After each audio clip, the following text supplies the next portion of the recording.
Deus. A gente vai começar uma nova etapa aqui, um novo tema, um novo módulo. E aí eu não passei a tempo para o Bruno, então antes que ele reclamasse muito, eu nem passei para ele imprimir. Então você vai marcando com uma caneta aí, vai escrevendo na tua Bíblia o domingo de hoje aí o assunto. E domingo que vem ele entrega para nós aí, porque a mídia ela é muito abençoada, então eles vão estar tudo pronto aí domingo que vem. Então que você vá anotando aí no teu celular, na tua Bíblia, uma caneta. Aleluia. A gente queria falar sobre a vontade de Deus, né? Esse é o 6º módulo, sobre a vontade de Deus. Vontade de Deus. Tem muita coisa, a intenção não é talvez fazer um curso teológico sobre isso, mas é dar algumas coisas, mas mesmo estando assim meio por cima, a gente vai conseguir falar de bastante coisa aqui. Então, nessa manhã, a gente queria falar sobre a vontade de Deus. Que é importante a gente ministrar para as pessoas, a gente entender alguma coisa e ministrar para as pessoas também sobre a vontade de Deus. Então, antes de começar, eu queria te convidar a fechar os teus olhos aí.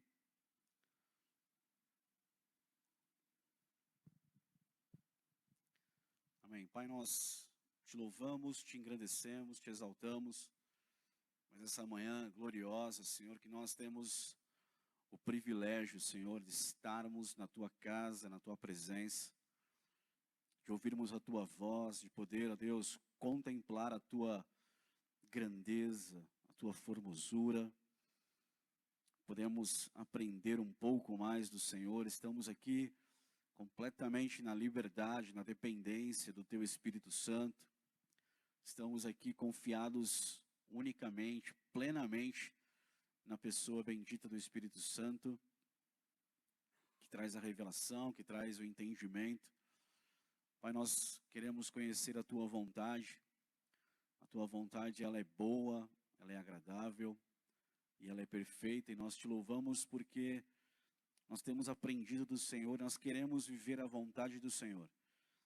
Sabemos que nós precisamos rapidamente submeter a nossa vontade à vontade do Senhor. Nos perdoa todas as vezes em que a nossa vontade, ó Deus, sobrepujou, em que a nossa vontade ficou acima da vontade do Senhor, e com certeza nós perdemos com isso, porque nós não podemos viver a nossa vontade, Senhor. Ainda que nós queremos, nos livra de vivermos a nossa vontade e nos contempla, nos abençoa para vivermos a vontade do Senhor, ó Deus. É isso que nós pedimos, nos dá entendimento nesse dia, fica conosco, em nome de Jesus, amém e amém, amém. A gente queria falar sobre esse tema aí, sobre a vontade de Deus. Quais os aspectos da vontade de Deus? Quais os aspectos da vontade de Deus? Queria convidar você a abrir em Romanos capítulo 8.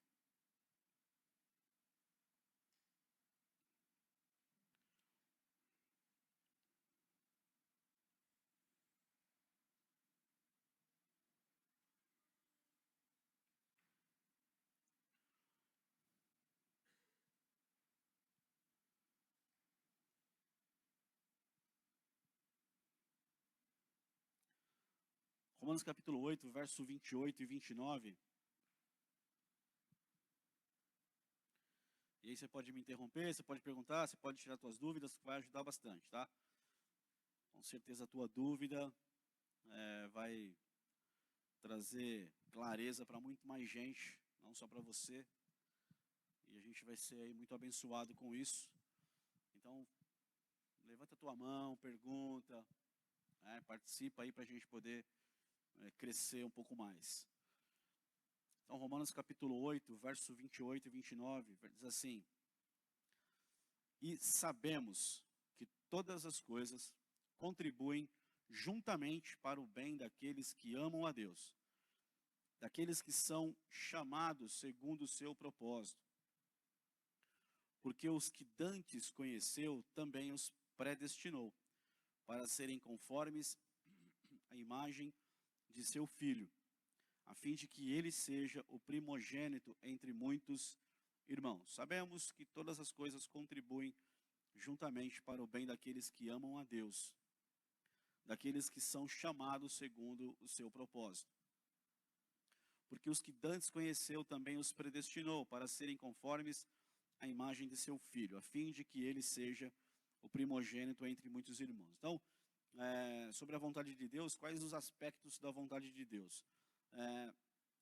Um dos aspectos da vontade de Deus, e aí nos versos 28 e 29 tem algumas coisas, mas um dos aspectos aí é que, assim, o Senhor, ele tem a sua vontade, ele estabeleceu todas as coisas, ele conheceu a gente, ele conheceu a sua igreja, ele conheceu você, ele me conheceu, antes mesmo de nós estarmos sobre a terra, antes de a gente nascer. Então, assim, eu preciso saber que Deus, na sua vontade, ele tem trabalhado, ele trabalha assim constantemente para que a vontade dele se estabeleça na nossa vida. Então, um dos aspectos da vontade de Deus é eu saber que tudo o que acontece, o que está acontecendo,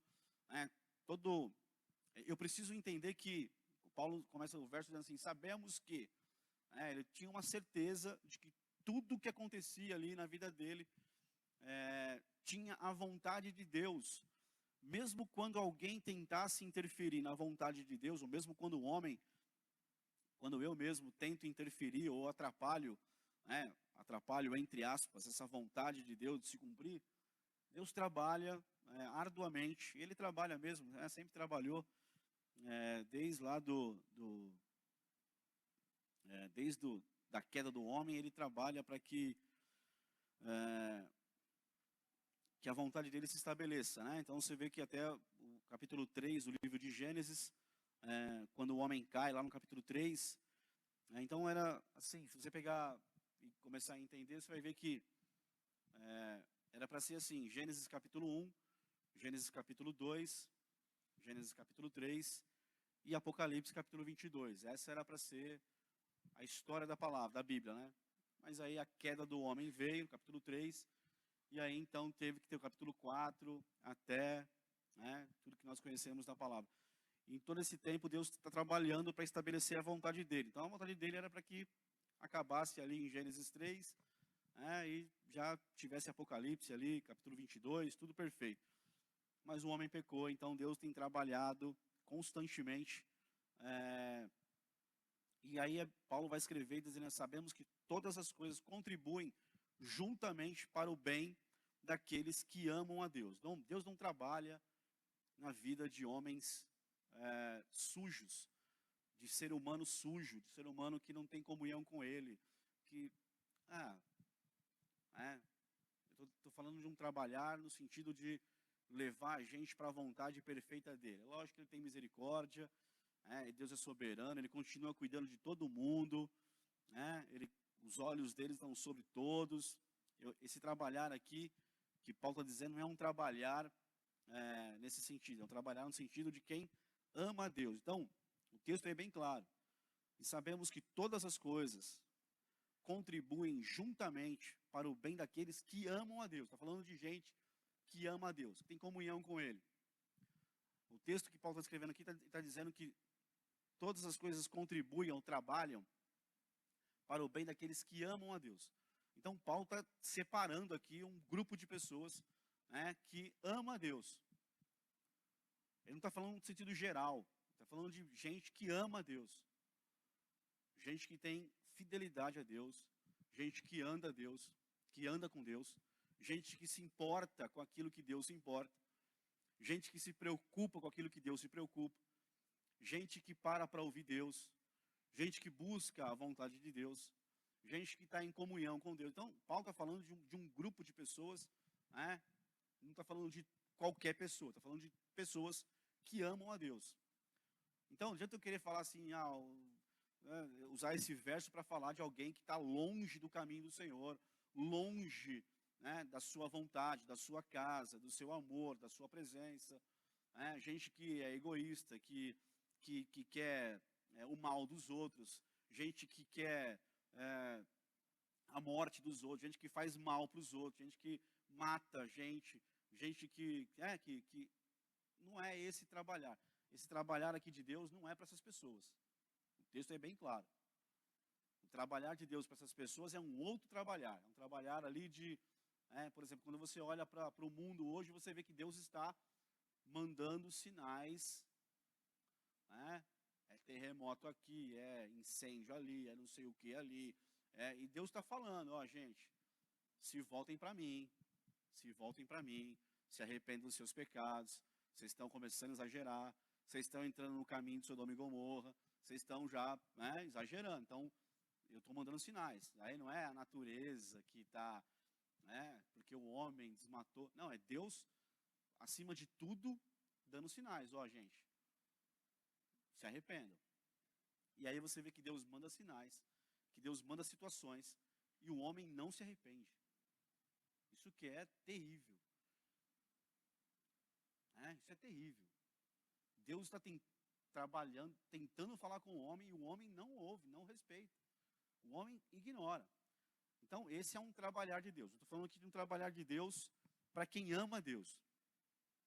Dá para entender ou não? O texto é bem claro para mim, que o texto aqui de Paulo é para quem ama Deus, é para a igreja, é para o povo dele. É para quem anda com ele, para quem quer ouvir a voz dele, para quem se posiciona diante dele, para quem paga o preço, porque é dele, para quem abre mão das coisas que são pecado, que está matando, que vira as costas para isso e paga o preço de estar diante dele. Quem ama a Deus. Então, quem ama a Deus tem prazer na voz dele, tem prazer em fazer a vontade dele. Quem ama a Deus tem prazer em cumprir o mandamento dele. Quem ama a Deus, não é que está servindo a Deus por obrigação, por peso, não. Quem ama a Deus, ele fala, faz isso, a pessoa faz. Quem ama a Deus, ele fala assim, ó, deixa de fazer isso, a pessoa deixa. Talvez não é fácil de deixar, mas ela vai pelo menos se esmurrar, se esforçar, vai pagar o preço, vai ficar longe do que não presta, ele vai se esforçar. Por quê? Porque ele ama a Deus. Não é com medo do inferno, não é com medo de castigo, não, é porque ele ama a Deus. Você entende a diferença ou não? É um texto claro que Paulo está escrevendo para a igreja que está lá em Roma, crentes que estão em Roma e estão vivendo ali debaixo de uma pauleira, Ele diz, ó, sabemos que todas as coisas trabalham, contribuem juntamente. Então, uma coisa que está acontecendo na sua vida se junta a outra coisa. E talvez a gente olhe e fale, mas é muita coisa, Deus. Não, uma coisa está se juntando com a outra mesmo para trabalhar a favor de você que ama a Deus. Então, se você ama a Deus, tudo o que está acontecendo ao seu redor é Deus trabalhando a favor da sua vida. Ainda que você não entenda agora, e ainda que eu não entenda agora, o que ele está fazendo, talvez eu não entenda os porquês ele está fazendo isso, mas em algum momento da caminhada eu vou entender. Então, o que para você hoje parece ser algo muito terrível, amanhã vai ser um testemunho na sua vida. É só isso. Por quê? Porque você ama Deus e Ele está trabalhando de várias maneiras para abençoar a tua vida, para te levar a viver a vontade dEle, que é maravilhosa. Então fica firme aí, se você não está entendendo, eu também não estou entendendo muita coisa, mas eu fico firme porque eu sei que Ele me ama e eu amo Ele. Você ama Ele, então fica firme. Agora, se você está vivendo se eu estou vivendo uma coisa que não é amor a Ele, então eu estou vivendo um outro trabalhar de Deus. Aí as coisas não estão contribuindo para que não, então eu estou debaixo de juízo. E aí está debaixo de juízo, horrenda coisa é cair nas mãos de um Deus irado, imagina. E Deus se ira com o povo dele? Se ira, irmão. Deus castiga? Castiga. A Bíblia fala, talvez eu não vou lembrar agora, deixa eu ver se eu acho aqui. Eu acho que é Isaías 64. Acho que é isso. Cadê o texto de Isaías aqui, pelo amor de Deus?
texto que vai falar sobre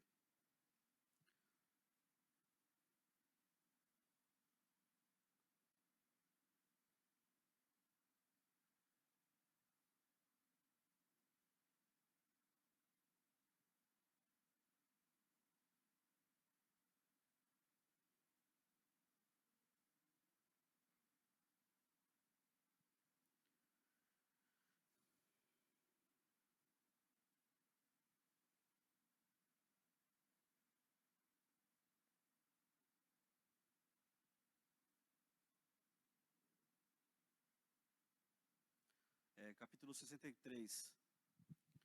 Isaías 63, verso 7.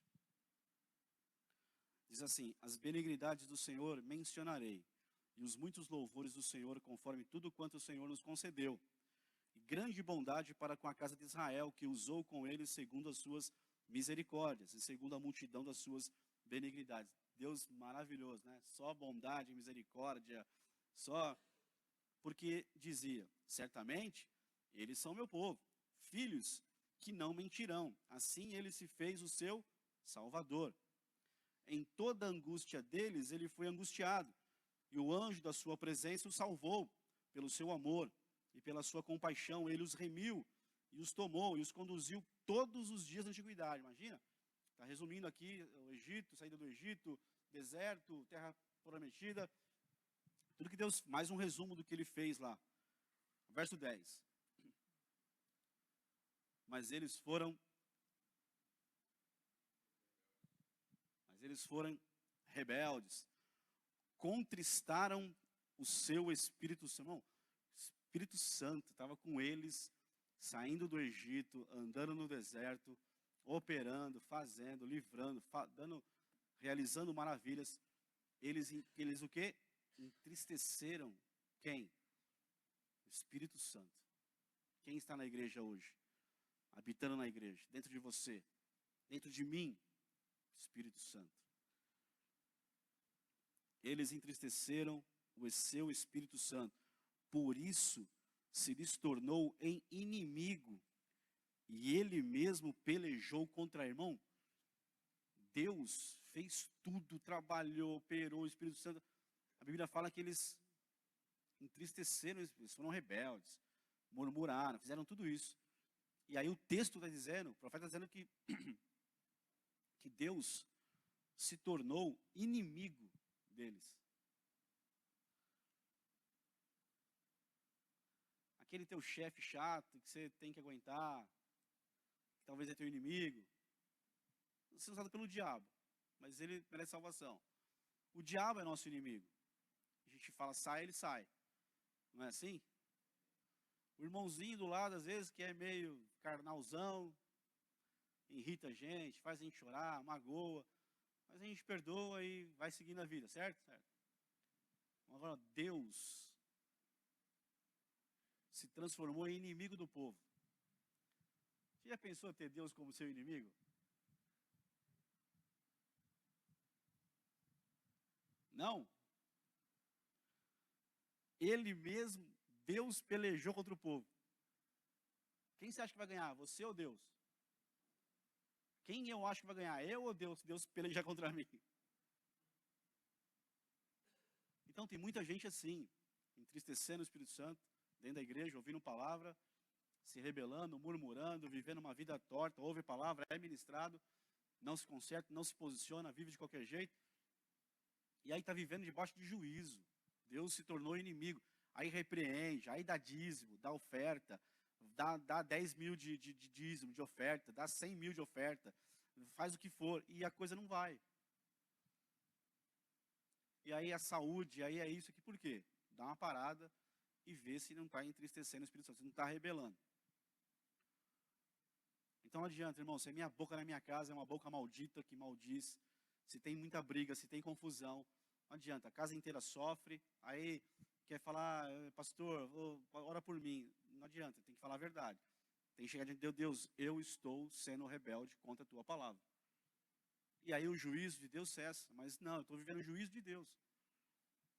Eu não estou falando dessas pessoas lá, quando eu olho para Romanos capítulo 8, eu não estou falando dessas pessoas, estou falando de gente que ama Deus.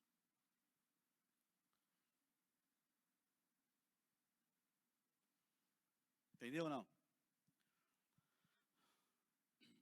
Quais os aspectos da vontade de Deus? Irmãos, é isso, tá?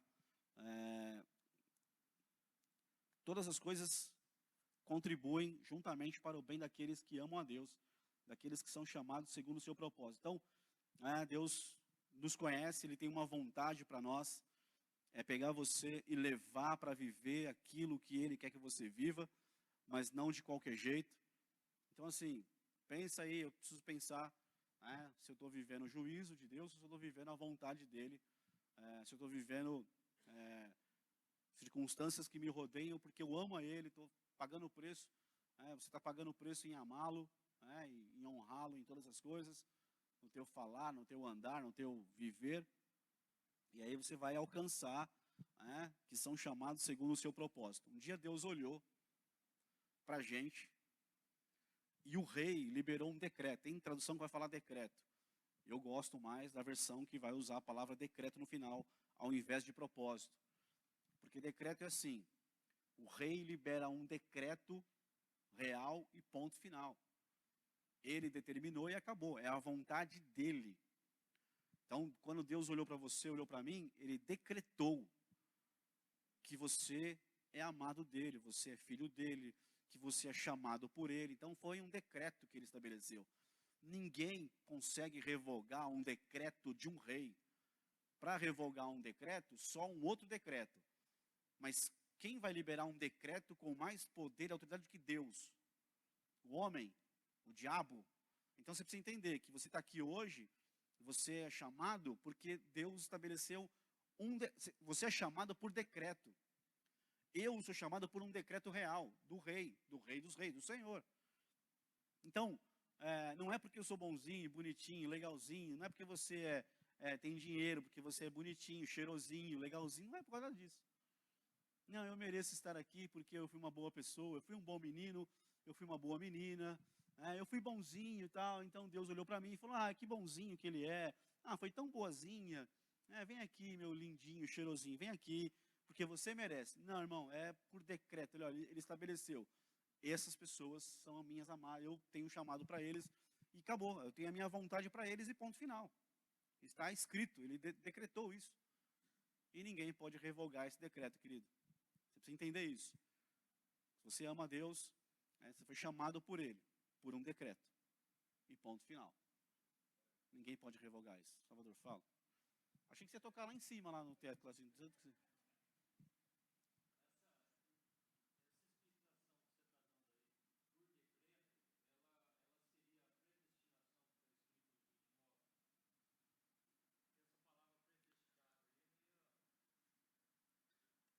mas aí...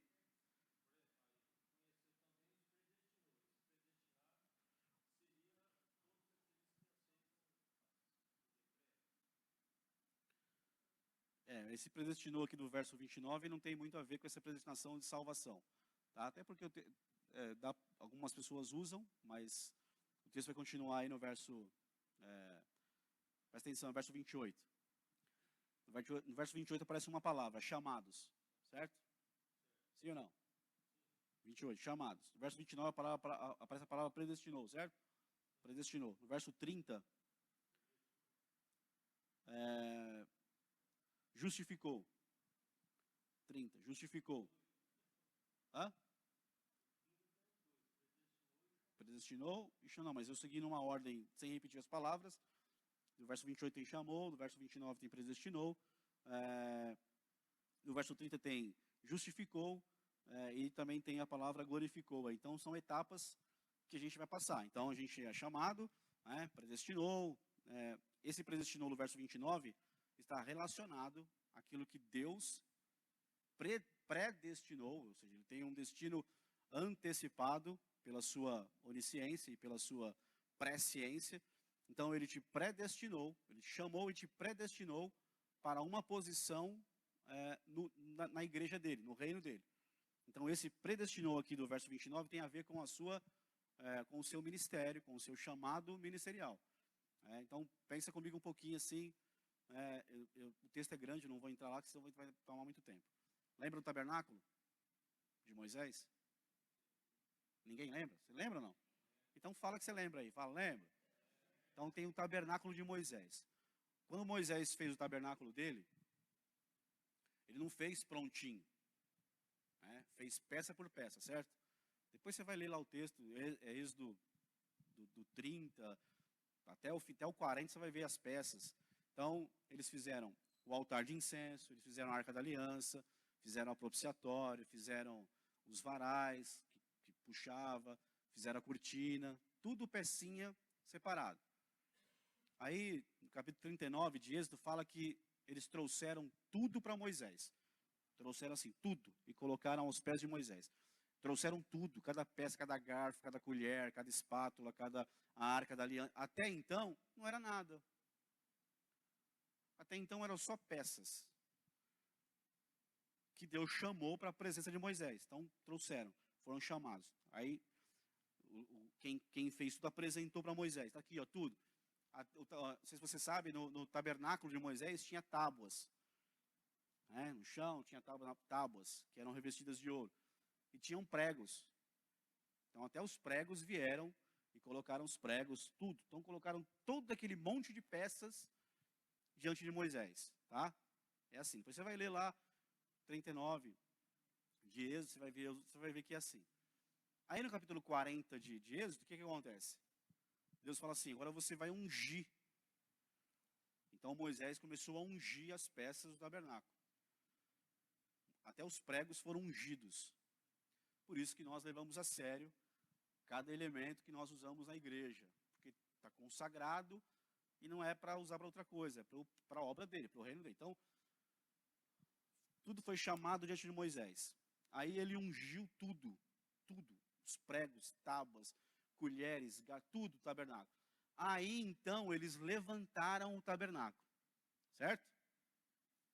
Está lá no texto, depois você vai ler na tua casa. Aí eles levantaram o tabernáculo. O que eles fizeram depois disso? Pegaram a Arca da Aliança e colocaram aonde? No lugar dela. O altar de incenso, no lugar dele. A mesa dos pães, no lugar dela. O candeeiro, no lugar dele. Lá fora a bacia, no lugar dela. E o altar. E aí eles colocaram tudo no lugar que Deus predestinou para que estivesse. Então, cada um de nós foi predestinado, segundo o texto de Romanos 8, foi predestinado por Deus para estar numa posição no tabernáculo, servindo. Então, a mesa servia, então, agora entrou o sacerdote. Ou os sacerdotes entraram. Aí eles sabem agora, bom, a mesa está aqui e ela serve para isso, para colocar o pão. O candeeiro serve para isso. Você serve para alguma coisa na casa do Senhor, porque Ele predestinou você para aquilo. Então esse texto de Romanos não é para salvação. Ainda que a palavra apareça aí, alguém pode usar, mas basicamente não é para isso. Por quê? Porque ele... E aí quando você está servindo na posição correta, Ele te glorifica. A Bíblia fala que Ele glorificou Jesus, porque Jesus cumpriu o propósito dele plenamente. Então é uma cadeia de palavras aí, chamou, predestinou, justificou, tem outra palavra que não está aparecendo aqui, mas aí tem glorificou. Então, é uma ordem até chegar no tabernáculo em pé e cada peça servindo para aquilo que Deus predestinou ela para estar servindo. Então você precisa entender para que Ele te chamou. E se você está hoje na posição que Ele quer você. Porque senão você não vai ser. Imagina o candeeiro no lugar do altar de incenso. Ia dar certo? Não ia dar certo. Então cada um tem uma posição. Essa predestinação aqui é para serviço de cada um de nós na casa dele, na obra dele. E até porque se eu for entrar em predestinação para isso aqui, vai dar rolo. Então, não é o assunto aqui. Mas se predestinou aí, está numa sequência aí de palavras, que é para esse entendimento da vontade de Deus, que começa chamando a gente, né, e colocando a gente na posição correta que Ele quer. É isso que eu estou falando, da vontade de Deus. Ele pegar você, me pegar aqui lá, daquele jeito que eu era, né? Talvez uma tábua, talvez só um preguinho lá, e trabalhar na minha vida, trabalhar até o ponto de me ungir e me colocar no lugar certo, que é a vontade dele para a minha vida. Então, basicamente é isso nesse texto aqui, tá? Eu não vou entrar em predestinação e eleição, porque vai dar ruim. Amém? Entendeu mais ou menos, não? Alguma pergunta aí? Pode perguntar aí, desde que não vai entrar em predestinação e salvação e eleição. Amém? Não?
É, porque assim, é isso, né?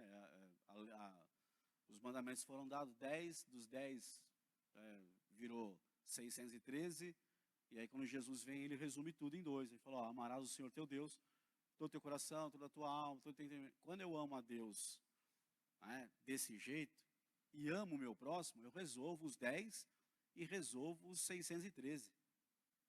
Ó.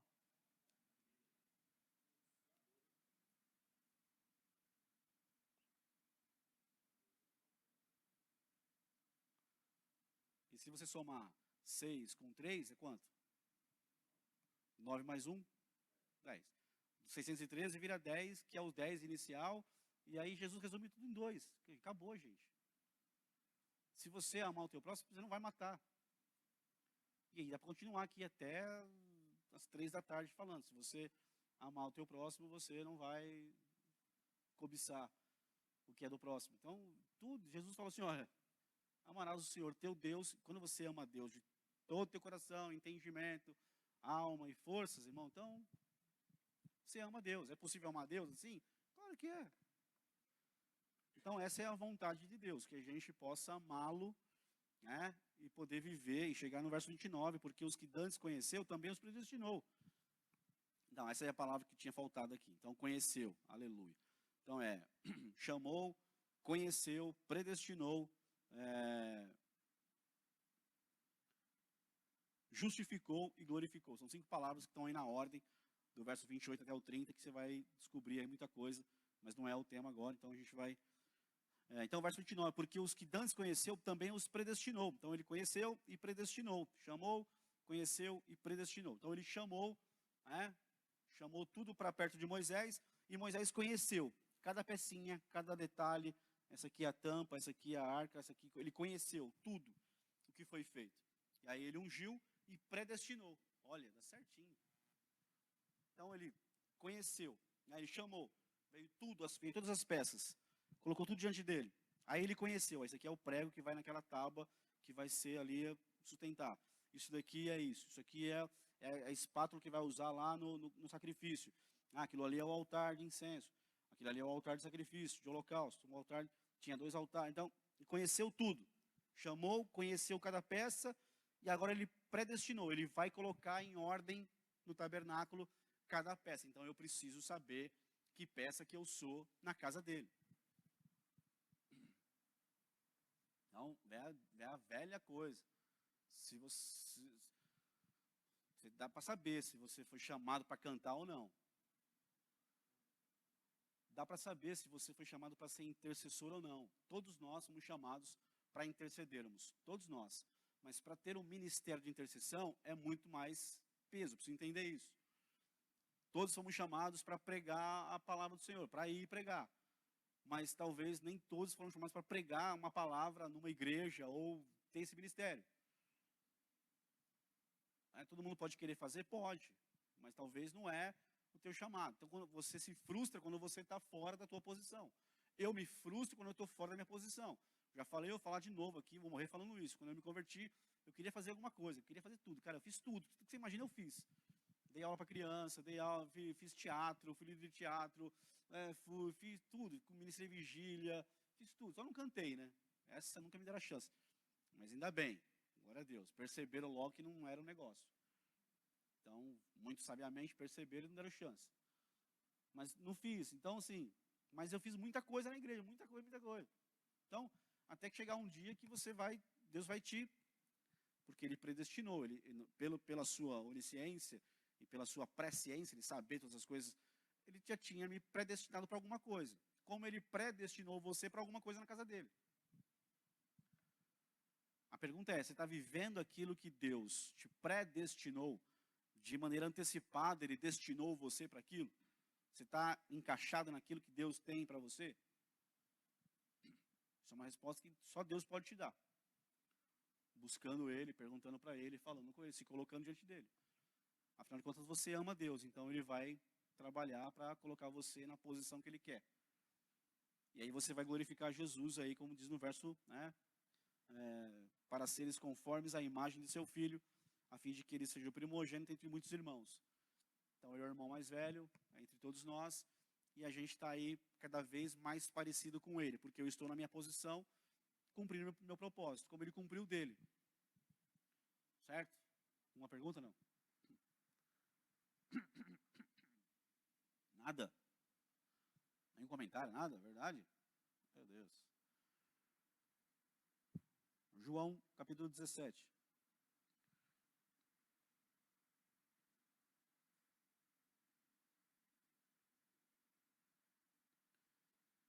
João 17, verso 20.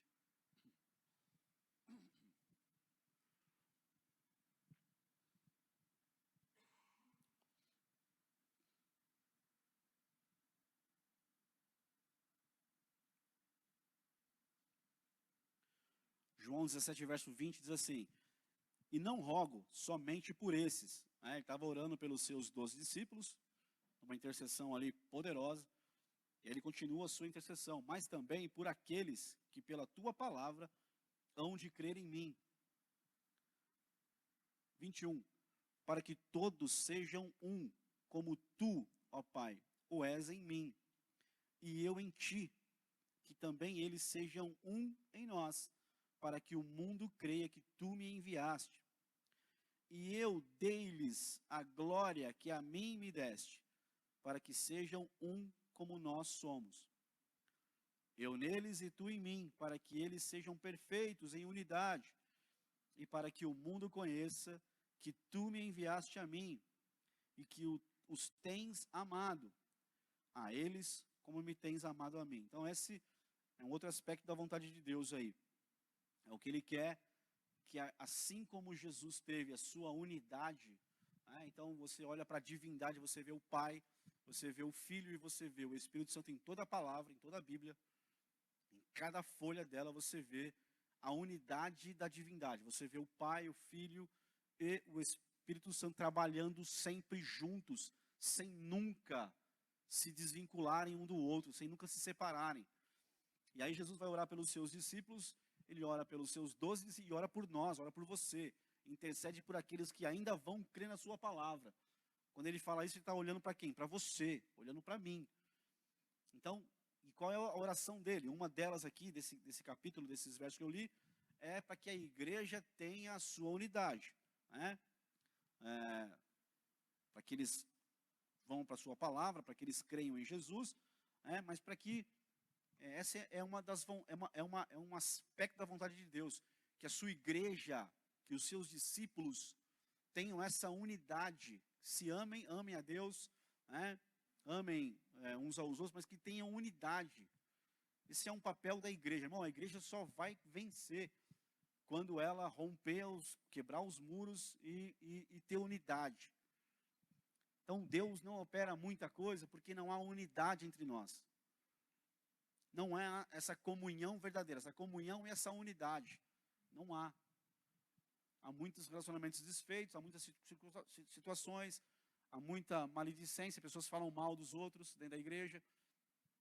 Então, às vezes fala mal do líder, fala mal do irmão. Deus não vai operar, não vai fazer aquilo que ele vai fazer, que ele quer fazer. Não vai cumprir a vontade dele perfeita ainda.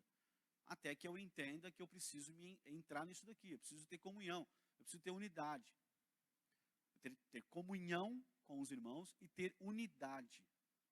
Unidade é nós falarmos a mesma coisa, né? Andarmos para a mesma direção, é servirmos junto. A unidade, né?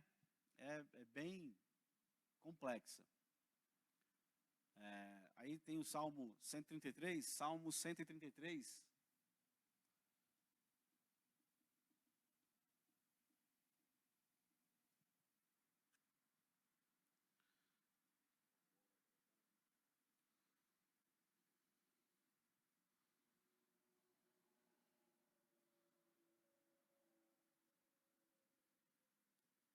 Ó, quão bom e quão suave é que os irmãos vivam em união.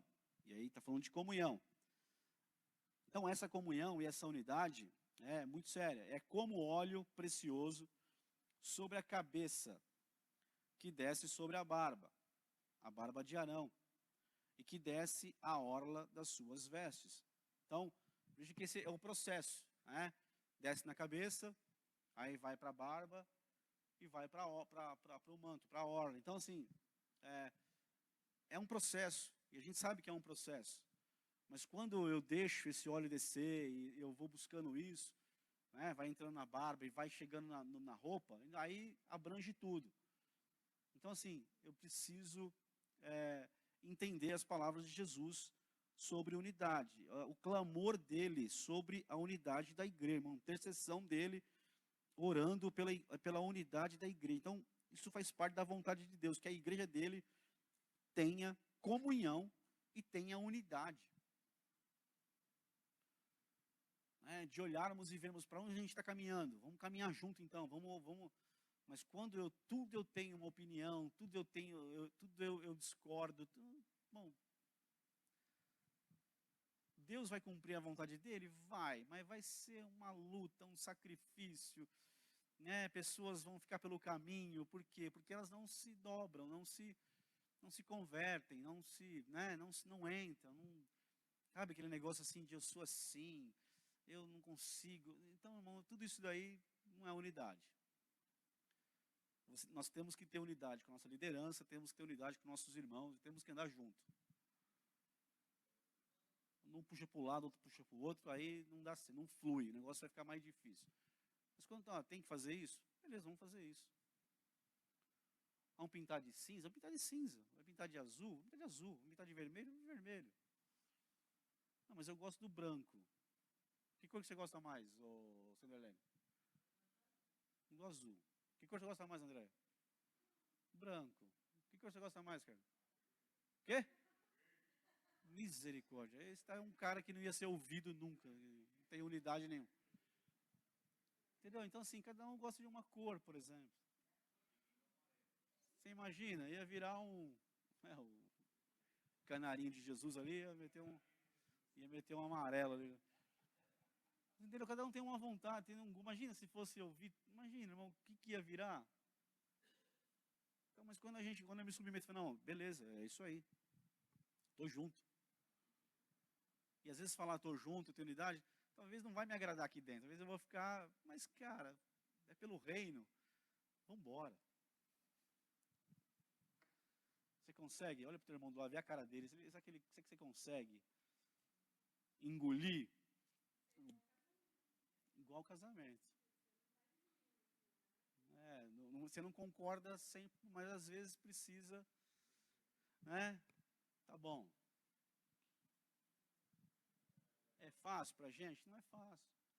Mas quando eu amo a Deus, eu me submeto à palavra, irmão, eu vou chegar no espelho e falar, eu quero parar de ser chato, Deus, me ajuda a parar de ser chato, Deus. Me ajuda a parar de ser chato, me ajuda a parar de ser cri-cri. Me ajuda, Senhor. Bom, e essas coisas você não consegue fazer sozinho. Vai sair no soco, vai quebrar o espelho, não vai ficar um espelho na tua casa. Isso aí, irmão, é o Espírito Santo, que é o fruto do Espírito Santo, que vai se manifestar nas nossas vontades carnais, em tudo aquilo que a gente viveu a vida inteira. Então, pede para Ele te ajudar. Espírito Santo, eu quero ser um com o meu irmão. Eu quero ser um com o meu líder. Eu lembro que uma irmãzinha abençoada aí, que não está mais aqui e tal, nem sei se está em alguma igreja, não estava até esses dias, né? Não sei se está. Ela tinha uma líder do ministério, e tudo que a líder falava, ela ia lá, pastor Marcos, mas eu não concordo, eu acho que...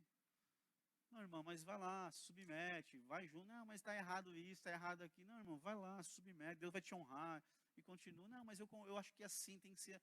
Tudo que colocava. Não, mas eu não concordo. Imagina, que ambiente. É claro que eu não vou concordar com o pecado, né? Estou falando nada disso, tá? Estou falando de teu líder tem uma direção. Imagina a Thaís e o Fernando quer cantar uma música, aí o Pedrão quer cantar outra. Aí o Jean quer tirar outra no teclado.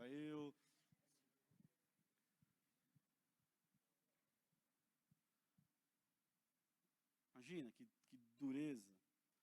Aí chega a Thaís lá, eu queria que Deus me dê uma música aqui, eu queria cantar essa música. Aí o Pedrão fala, mas essa música aí, eu acho que essa música aí é tão assim, tem aquilo. O Diguinho fala para os diabos, gente, precisa fazer um negócio, mas se fizer, vamos fazer desse jeito. Não, vamos fazer tudo. Gente, é difícil, não. Pastor Veronese, que tem uma palavra que, ó, pastor da, imagina, pastor que carrega, não sei se você sabe, mas o pastor Veronese carrega o peso de todos nós nas costas dele.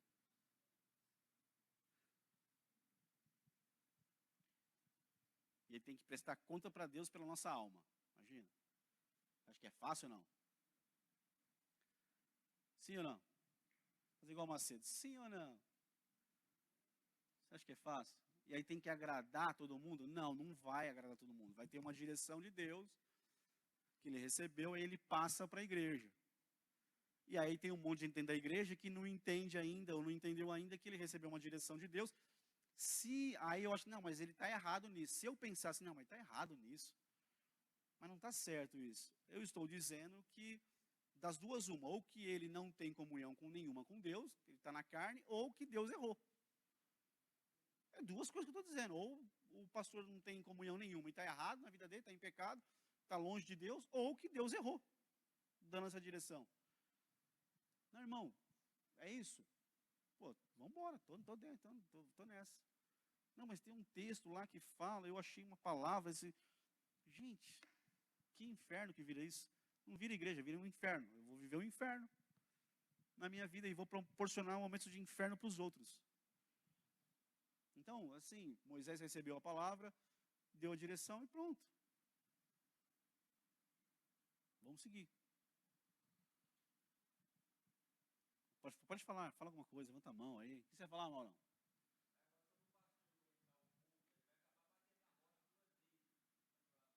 Pois é, isso aí.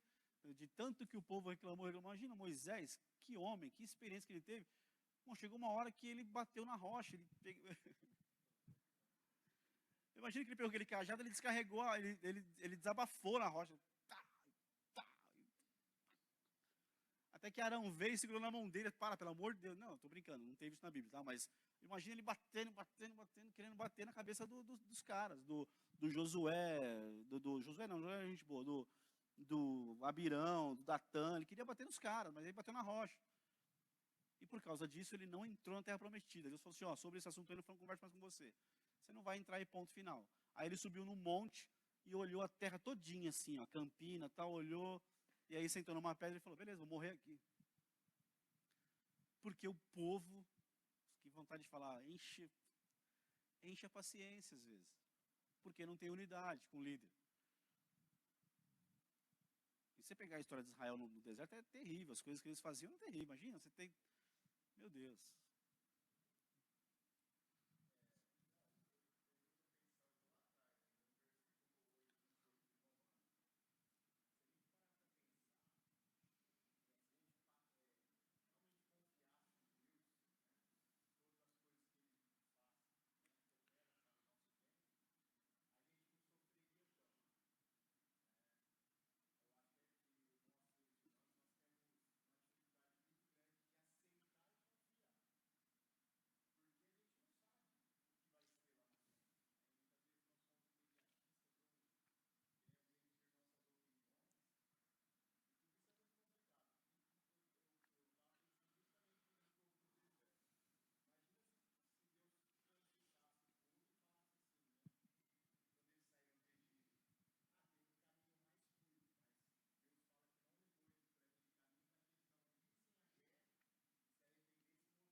Então, assim, a unidade. A unidade é tudo que a igreja precisa viver para poder viver de verdade a vontade de Deus para a igreja. Então, Deus tem uma vontade, tem alguns aspectos da sua vontade, e um deles é essa, que a igreja tenha unidade, que os irmãos tenham comunhão. Comunhão é uma coisa, eu ter paz com você, eu andar com você, eu estar de boa com você, eu resolver minhas crises com você, isso é comunhão, de nos amarmos uns aos outros, de estarmos em paz, de andarmos tranquilamente, de celebrarmos Deus junto, de estarmos no culto, de fazermos a obra juntos, isso é comunhão. Esse amor fraternal, aí, essa coisa que só a igreja de Jesus consegue ter. Você entrar e sentir amado, e sentir cuidado e tal, os irmãos virem, te receberem, te abraçarem, te aceitarem, te ajudarem, isso é comunhão. Agora, a unidade, irmão, é quando a gente tem uma palavra, uma direção, e eu me junto com você, vou golpear para o mesmo lado, vou andar na mesma direção. Isso é unidade. Quando as coisas são apresentadas, eu recebo aquilo e vou viver aquilo. Eu tenho uma direção. Jesus chamou lá os 12, chamou 70, deu autoridade, deu poder, agora vocês vão e façam isso daqui. Vocês preguem a palavra, curem os enfermos, expulsem os demônios e tal.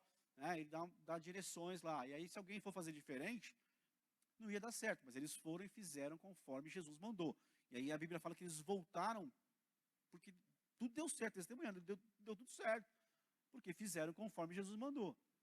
Ou não, ele falou para não levar a bolsa. Mas eu vou levar uma bolsinha aqui, porque vai que falta alguma coisa, vai que... Não, eles foram como ele mandou. E deu certo, voltaram com resultado. Então, assim, isso é unidade. E eles tinham que andar de 2 em 2, né? Imagina, o Salvador queria ir naquela rua, eu queria ir nessa aqui. Não, vamos aqui. Não, vamos naquela ali. Não, Salvador, vamos lá. Naquela lá, vamos lá. Andava de 2 em 2, mostrando que tinha que ter comunhão e unidade para fazer a obra. Essa eu nunca tinha pensado, essa é nova, depois eu vou escrever melhor isso. Comunhão e unidade, para que a obra seja feita da maneira correta. Aleluia. Quer fazer sozinho? Bater no peito, deixa comigo que eu resolvo. Não, eu me garanto. Pior que tem um monte de crente assim dentro da igreja. Não, deixa que eu faço. Não, eu sei fazer. Não, eu consigo. Não, eu não preciso não. Confia em mim, eu sei o que eu estou fazendo. E se arrebentando. Não, se eu for sozinho é mais rápido, eu consigo fazer. Não é para ir mais rápido. É para ir no passo do seu irmão, é para ir junto, é para ir com ele, é para ele ir com você, é para ter comunhão e unidade. Uau, aleluia. Vontade de Deus, que o povo dele tenha comunhão e unidade. Efésios capítulo 4, verso 13 a 15.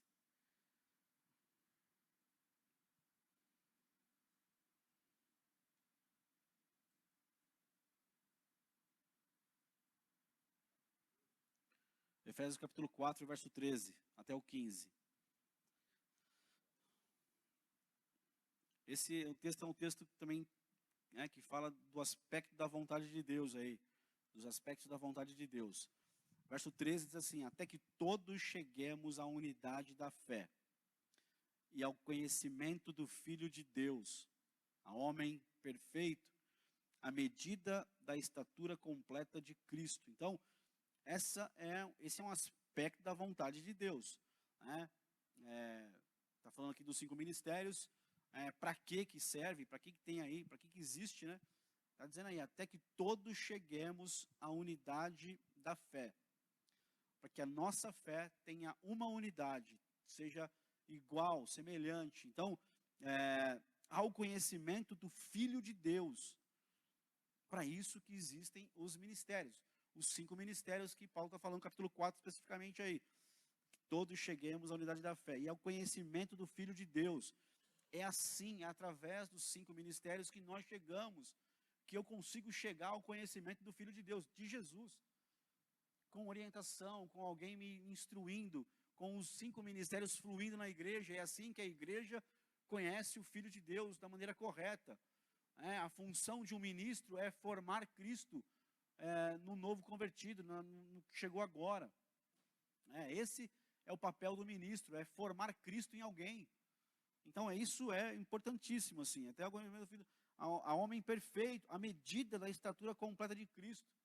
Bom, Jesus ele tem uma estatura e eu preciso chegar, eu preciso buscar, alcançar, chegar na estatura de Cristo. Fala, Pedrão.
Então veja aí que isso é um aspecto da vontade de Deus, né? Pleno conhecimento do Filho de Deus, estatura perfeita, a estatura completa de Cristo. Verso 14, para que não sejamos mais meninos inconstantes. Isso é um aspecto da vontade de Deus para a sua igreja, para aqueles que amam a Deus. Não ser mais menino, inconstante. Então você precisa acelerar o passo e crescer. Nós precisamos crescer e amadurecer. Eu não posso envelhecer. Tem, né, os velhos na fé e tem os maduros na fé. Velho na fé é aquele ranzinza, rabugento, azedo, que é aquele não vai nesse caminho não. Não envelhece na fé não. Você tem que amadurecer na fé. A gente tem que ser maduro na fé. A gente tem que crescer, tem que deixar de ser menino, né, inconstante, levado para todo lado. Então, menino facilmente é levado. Você vê um cara falando uma coisa agora, uma posição hoje, amanhã tem outra posição, ou amanhã tem outra posição, e amanhã ele é levado pelo... né, e é um menino na fé. Não dá para ouvir uma pessoa dessa. Eu admiro pessoas que começaram há muito tempo atrás e continuam firmes na mesma né, não é a mesma mensagem, é a mensagem que ele recebeu. Isso é gente que vai amadurecendo, que tem uma posição. Então, esse é um aspecto da vontade de Deus, deixar de ser menino, inconstante. Levados em roda por todo o vento de doutrina. O que mais tem hoje é ventos de doutrina soprando por aí, assim, ó, a rodo, assim, ó. Cara, é incrível, né? Até você vê esses videozinhos aí no Instagram, no Facebook, você vê agora, esses dias eu estava pensando, meu Deus, apareceu um chefe de cozinha, né, nutricionista, sei lá o que ele é também, um cientista, sei lá, o cara é tudo. Falando que a margarina é ruim e a manteiga é boa. Aí depois outro dia apareceu um cara também que a mesma coisa, falando que a margarina é boa e que a manteiga é ruim. Hã?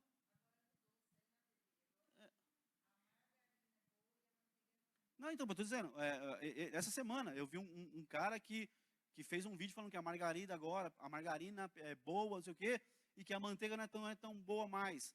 Mas aí um outro chefe viu isso, né, porque sempre falou lá atrás que esse cara falou que sempre que a margarina é boa e que a margarina é ruim e que a manteiga é boa. Aí apareceu um falando que a margarina é boa e que a manteiga é ruim. Aí esse cara que falava primeiro voltou, não, gente, não pode ser, a margarina é ruim mesmo e a manteiga que é boa. Aí eu falei, meu Deus, mas nem isso mais eu consigo descobrir, como é que eu faço?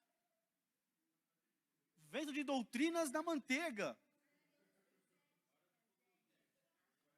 Não é, ele comprova no vídeo dele que não é, que a substância não tem gordura. Ele explica tudo certinho, ele fala, olha aqui no rótulo, gente. Então, estou dizendo assim, vento de doutrina soprado até de manteiga. Do café. Eu parei de tomar café, que é extra forte, que é forte, eu comecei a tomar café gourmet. Aí eu venho aqui tomar um café do Aldo, irmão, tomar um café do Aldo, meu Deus, uma benção. Então eu parei de tomar café, porque o cara, entendeu? Vento de doutrina, você tem tudo aí, irmão, tudo, o azeite, o óleo. Então, imagina, se isso é na alimentação, imagina doutrinas bíblicas. E agora que eu falo de doutrinas bíblicas, irmão, ventos de doutrina soprados assim na internet, assim a rodo, ó. Você vê tudo que você quiser. Você pode se encaixar em qualquer linha.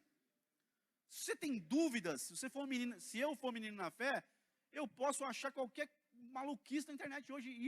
E os caras dão texto, explicações.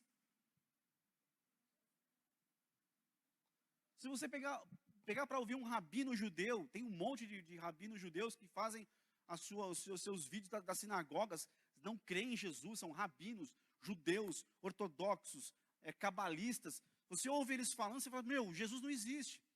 Se eu fosse menino na fé, inconstante, eu deixaria levar. Mas para tudo que eles falam com tanta certeza, lá tem respostas bíblicas maravilhosas, perfeitas. Então não importa se eles estão usando, eu não quero nem saber.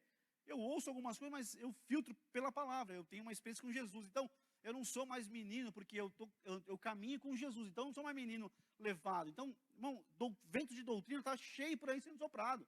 Cuidado, se você ainda é um meninão, meninona, cuidado que você vai entrar e vai chegar aqui na igreja e falar assim, chegando um irmãozinho, você vai dizer, dízimo não é mais, dízimo não precisa dar mais. Aí você vai encostar no outro e falar, não, batismo, não sei o quê, não é assim não. Você vai chegar, e apóstolo não. Você vai. Aí vai trazer problema para a igreja, aí que a igreja quer que a igreja viva bem.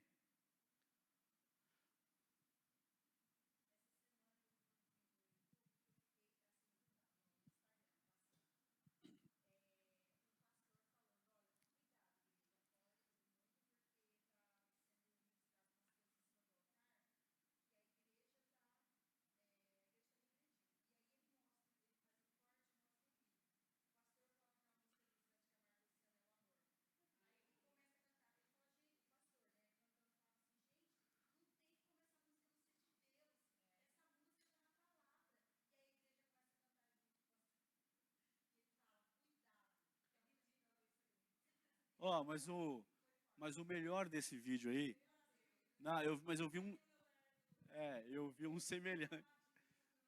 Eu vi um semelhante a esse, que tá o Kleber Lucas, o Leonardo Gonçalves, e aí tem esse do César de Camargo Luciano. Aí, o melhor desse vídeo que eu vi, sabe o que é? É assim, é o título que o cara colocou, Distantes do Trono. Cara, eu ri muito, porque tem o ministério diante do trono e tem esses que estão distantes do trono. Eu achei o cara de uma criatividade assim, cara, maravilhosa. Ministério distante do trono. É isso. Mostra a igreja casa lá, que os caras cantaram aquela música que a Vanessa colocou aqui o vídeo. Então, assim, isso, aí estou falando eu. Se eu estou numa igreja, num culto desse, e eu sento, o cara faz isso, cara, eu me levanto, nunca mais põe o pé naquele lugar. Porque estão se corromper, estão distante de Deus. E não vai conseguir, não vai me animar, eu não vou bater meu pezinho e falar, que legal. Pensando bem, não faz tão mal, né? É o amor, o amor do Satanás, pelo amor de Deus, né? E aí tem gente na igreja. Outro dia, não sei se eu falei com o Diguinho aqui na porta, aqui, outro dia. A gente está vivendo um governo aí, né? Esquerda, socialista, tem todo mundo tentando plantar um monte de coisa. Eu fiquei pensando o seguinte, outro dia em casa. Eu falei, irmão, já pensou se eles, todas essas armações diabólicas, esses laços que eles têm, essas comunhões satânicas que eles têm entre eles, se eles liberam, por exemplo, a cocaína? Se eles liberam a maconha, por exemplo? Por fim, lá, tudo as tramóias do inferno, eles liberam a maconha. Eu acho que tem muito crente que ia fumar maconha. Dizendo, agora pode, o governo liberou. Eles podem liberar a maconha, eles podem liberar a cocaína. Eu sei que isso é uma desgraça, isso é pecado, isso é maldição, isso é horroroso, isso é diabólico. Não tem nada a ver com Deus. Ainda que o governo libere, a luta agora é pelo aborto, para liberar o aborto e tal, e o assassinato de crianças. E aí você vê lá o Macedão falando, eu sou a favor. Aí depois a Universal escreveu uma nota dizendo que não é bem assim. O Macedo falou uma coisa num contexto, mas ele sempre foi a favor do aborto. Ele sempre, desde os anos 80, quando eu comecei a não acompanhar ele como crente, mas eu ouvi falar desse povo, ele sempre foi a favor do aborto. Então, porque liberou, a gente vai liberar, né? Ó, tá liberado e tal.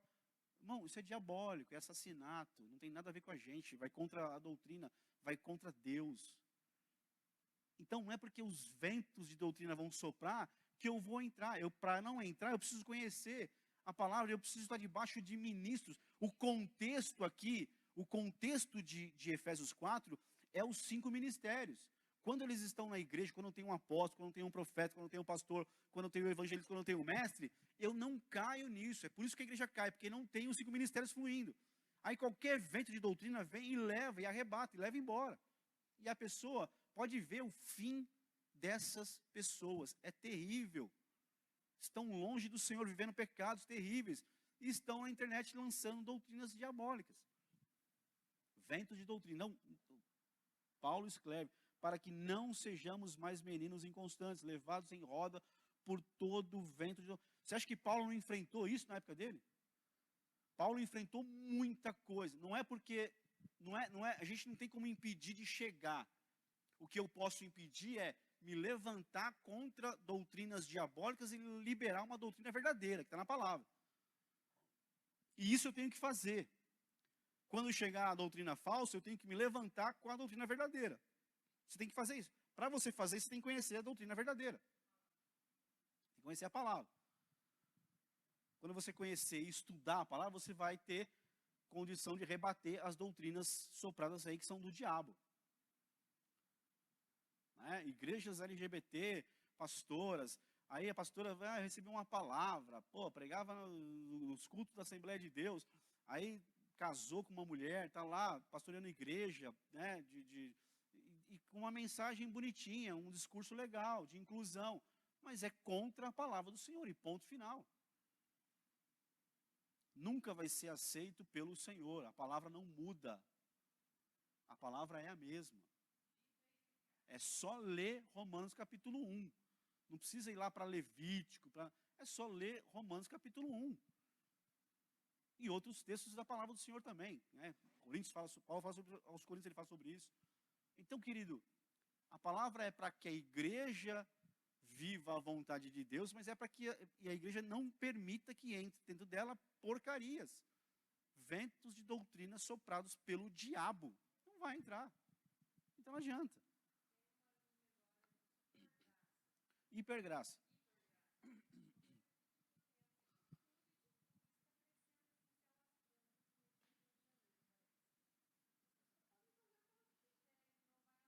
Uma vez salvo, sempre salvo. Que aí vai entrar na predestinação que o Salvador lançou aqui no começo, nessa linha de predestinação, que Deus escolheu alguns para serem salvos, né, e outros para não serem salvos. Eu sempre imaginei assim, os pastores que creem nessa linha de predestinação, que Deus escolheu uns para serem salvos e outros para não serem salvos, e Deus escolheu assim, ponto final. Eu imagino um pastor que prega isso. O que ele deve pensar dele mesmo, então? Se Deus escolheu uns para serem salvos e outros para não serem salvos, imagina o nível dele de ser escolhido para ser salvo e pastor. O nível dele é muito, né? Então assim, tem textos, dá para você combater tudo isso, mas você precisa conhecer os textos para entrar nisso daí. 14. Do engano de homens que com astúcia enganam fraudulosamente. Antes, seguindo a verdade em amor, cresçamos em tudo naquele que é a cabeça, Cristo. O corpo de Cristo ligado à cabeça vai crescer. O corpo de Cristo desligado da cabeça vai morrer. É simples assim. Essa é a vontade de Deus, que a gente seja corpo ligado à cabeça. Tem um monte de corpo ligado a qualquer coisa, menos a cabeça que é Cristo. E aí não cresce, pelo contrário, morre. Amém? Eu tinha certeza que eu ia acabar tudo, que é curtinho. Que eu ia fazer tudo hoje. É uma folha só. Amém? Alguém quer falar alguma coisa? Perguntar alguma coisa? Salvador.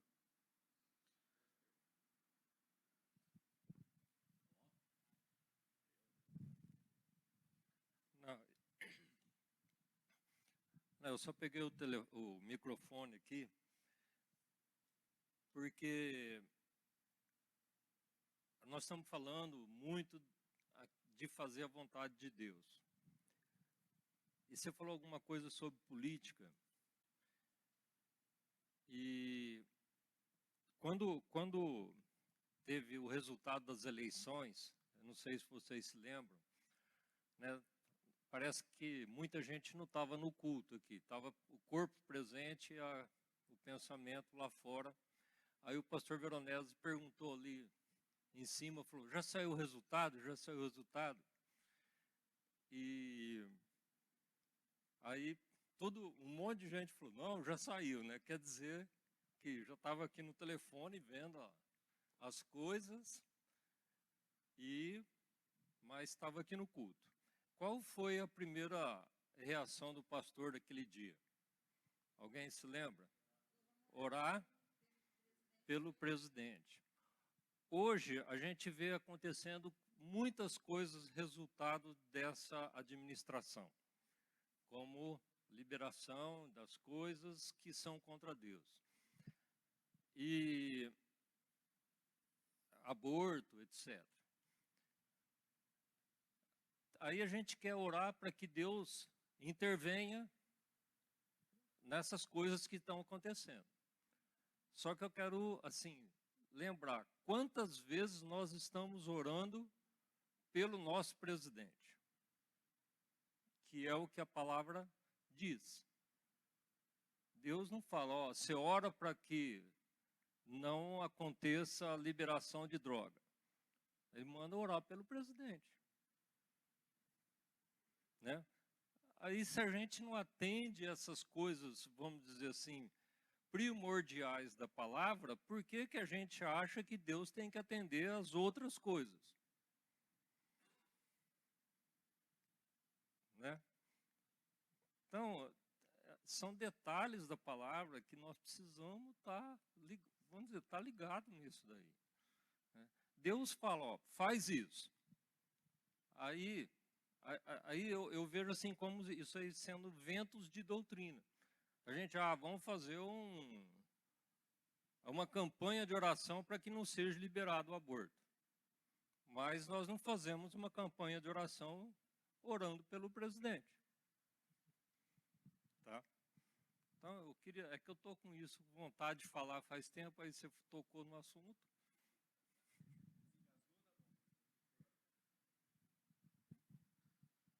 Amém. Então, assim, é mais ou menos isso que o Salvador falou.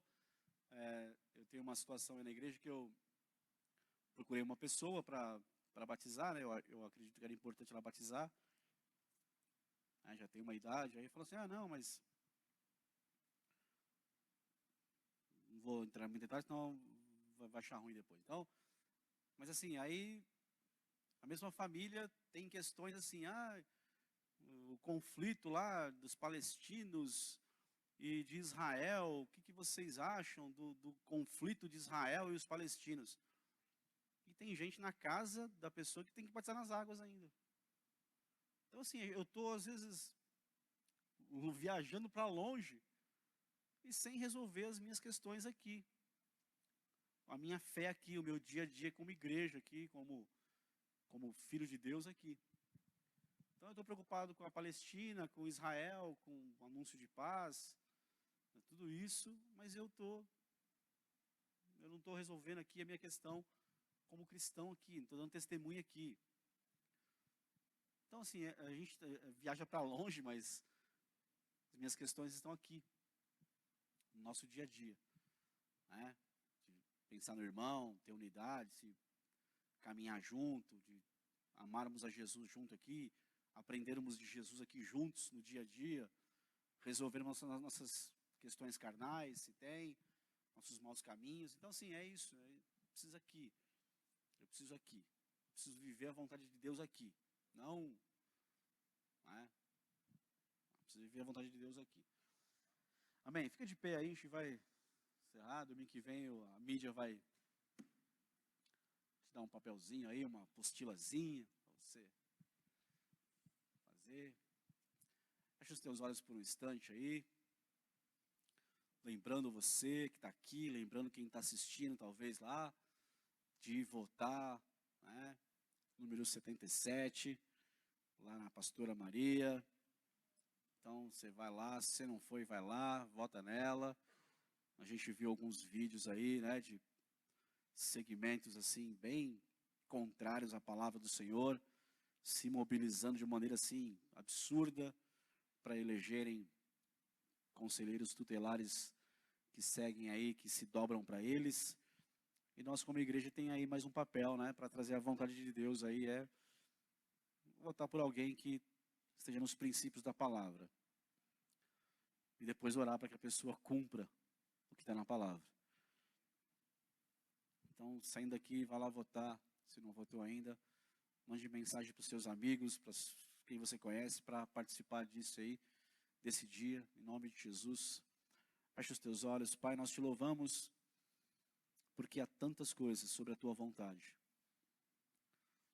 Há muitas coisas, ó Deus, que a tua vontade tem tentado estabelecer para a nossa vida e nós muitas vezes não deixamos. Mas nós nos queremos nos colocar aqui diante do Senhor, como igreja do Senhor, como indivíduos, como filhos, e declararmos aqui que nós queremos, acima de tudo e acima de todas as coisas, viver a vontade do Senhor. Porque o Senhor é perfeito, o Senhor sabe exatamente o que faz, o que fez, o que vai fazer. O Senhor nunca perdeu o controle, ainda que nós não entendamos, ainda que nós muitas vezes estamos incrédulos, muitas vezes estamos temerosos, duvidosos, mas o Senhor continua trabalhando, Deus, a favor daqueles que amam ao Senhor. Nos ajuda a amarmos o Senhor cada dia mais, nos ajuda a amarmos o nosso irmão cada dia mais, nos ajuda, Pai, na comunhão e na unidade dentro da tua casa, em nome do Senhor Jesus. Nos ajuda, Espírito Santo, ministra em nós o fruto do Senhor, que a gente possa viver o Evangelho verdadeiro a cada dia, e então cumprir a tua vontade, e acima de tudo viver a tua vontade que é boa, agradável, mas o final dela é perfeito. Em nome de Jesus, te louvamos por esse dia. Guarda o teu povo, Senhor, nesse dia, guarda os lares, livra do mal, abençoa as casas, em nome de Jesus, nos prepara para um culto cheio da glória do Senhor nessa noite. O que nós pedimos, já agradecendo em nome de Jesus. Amém e amém. Amém. Aleluia.